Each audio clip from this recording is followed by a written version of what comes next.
C'est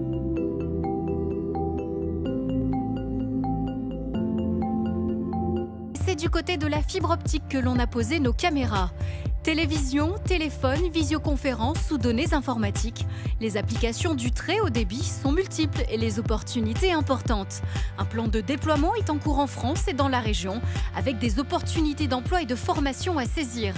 Rencontre avec l'équipe du CFA du Creutay, basée à Lyon-Vénissieux. Je vais faire un point avec vous, Thierry Couble. Vous êtes formateur, coordinateur. Donc on est au CFA du Creutay en Rhône-Alpes, c'est à Vénissieux, près de Lyon.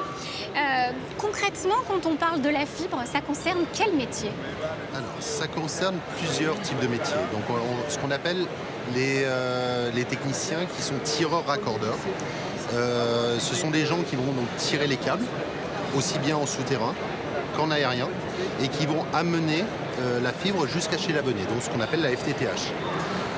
Derrière, ces jeunes-là, une fois qu'ils auront tiré les câbles, on va avoir besoin, par exemple, de les raccorder et ensuite d'intervenir au domicile pour raccorder la box et que le client ait le très haut débit à la maison. Est-ce que c'est un métier d'avenir? Alors, c'est un métier d'avenir puisque c'est un métier pénurique. C'est-à-dire qu'aujourd'hui, le chantier n'attire pas comme il devrait. Là, on est quand même sur des gens qui ont besoin de technicité.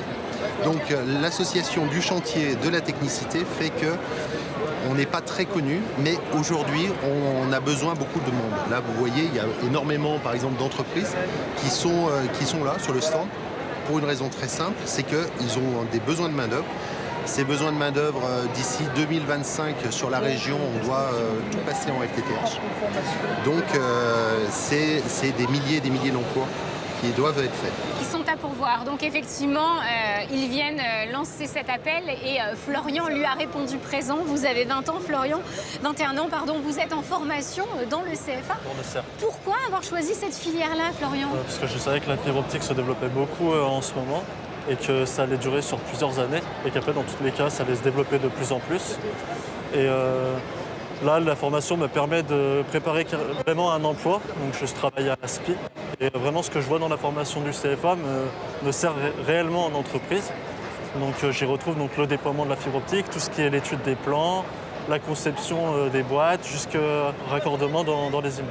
Pourquoi est-ce que vous avez fait le choix d'un métier d'avenir, d'un secteur d'avenir pour votre carrière professionnelle? Je savais qu'il y avait énormément d'entreprises qui recrutaient en apprentissage et que derrière, justement, elles recherchaient de l'emploi. Donc après, derrière, ça me permet pendant plusieurs années d'avoir un emploi fixe et de pouvoir augmenter au sein des entreprises. Thierry, un dernier message aux jeunes qui hésitent à se lancer dans vos voies. Est-ce qu'il y a des critères? Est-ce que vous prenez plus de garçons que de filles? Est-ce qu'il faut sortir d'une filière S? Est-ce qu'il faut être vraiment très habile de ses mains ou un pro du codage du numérique? Est-ce qu'on peut donner un petit peu comme idée clé? On accepte tout le monde, en particulier les filles. Parce que les filles ont peur de la technique, ont peur de choses comme ça. Mais on en a besoin parce que déjà, ça va valoriser nos métiers. Elles sont beaucoup plus précises dans le travail de la fibre. Et donc, elles ont leur mot à dire. Ensuite, les gens qu'on a besoin... On a besoin de gens motivés, qui ont le goût de l'autonomie, qui ont une envie de réussir, parce qu'ils sont pratiquement sûrs de réussir, à condition d'avoir envie de se lever le matin. Voilà. Mais venez nous rejoindre parce qu'on a vraiment besoin de vous. Effectivement, un dernier message peut-être qui va finir de les convaincre. Le taux d'insertion de vos jeunes après formation? Alors, c'est 100% c'est 100% complètement. Et donc, nous, nos critères, de toute façon, on ne descend pas sur toutes nos formations en dessous de 90% d'insertion. Voilà, donc il y a encore de la place, même quand la promotion est là, on aimerait certains, des fois, les envoyer sur d'autres jobs. Merci beaucoup d'avoir pris le temps. Et puis, allez, hop, la fibre, elle n'attend que vous. Là, on vous attend. Il n'y a plus que ça à faire. On va y aller, justement. On va faire quelques chantiers, là, tout de suite. Merci beaucoup. Le mondial des métiers est déjà terminé, mais rendez-vous en mars dans les 4000 CFA et autres centres de formation de la région qui vous attendent pour leurs portes ouvertes.